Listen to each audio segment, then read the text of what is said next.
Lâchez-moi! Vous vous calmez! Je me calmerai quand j'aurai chopé le gars qui m'a volé ma sacoche et que vous avez laissé filer.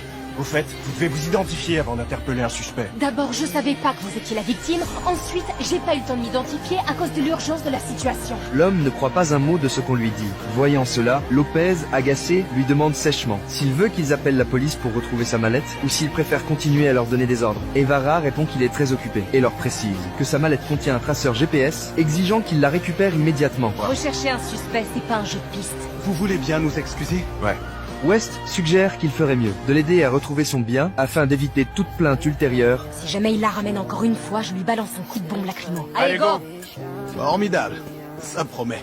Ils suivent alors le signal du traceur pour localiser la mallette. Aivara explique que si elle n'est pas retrouvée, son client risque d'aller en prison. Soudain, il s'arrête, net, et indique l'endroit d'où provient le signal. En suivant la direction, il repère rapidement le suspect. Lopez s'élance et le plaque au sol pour procéder à l'arrestation. Mais Aivara juge sa méthode trop brutale. Moi, violente, au lieu de critiquer ma façon de faire, vous devriez plutôt me remercier d'avoir récupéré votre sacoche. Il continue de se plaindre du comportement des agents, ce qui met Lopez hors d'elle. Après avoir confié le suspect à West, elle se dispute vivement avec Aivara. Témoin de la scène, le suspect ironise en disant qu'il ferait un couple parfait. Non, ils sont à deux doigts de se toucher. Je me retiens de pas vous balancer une claque. Oh, j'aimerais bien voir Mon ex et moi, on s'embrouillait tout le temps comme ça.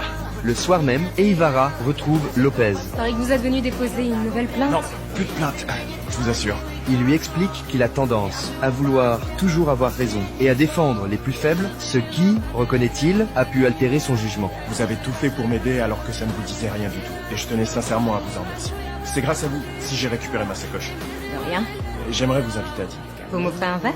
Avec grand plaisir. C'est parti.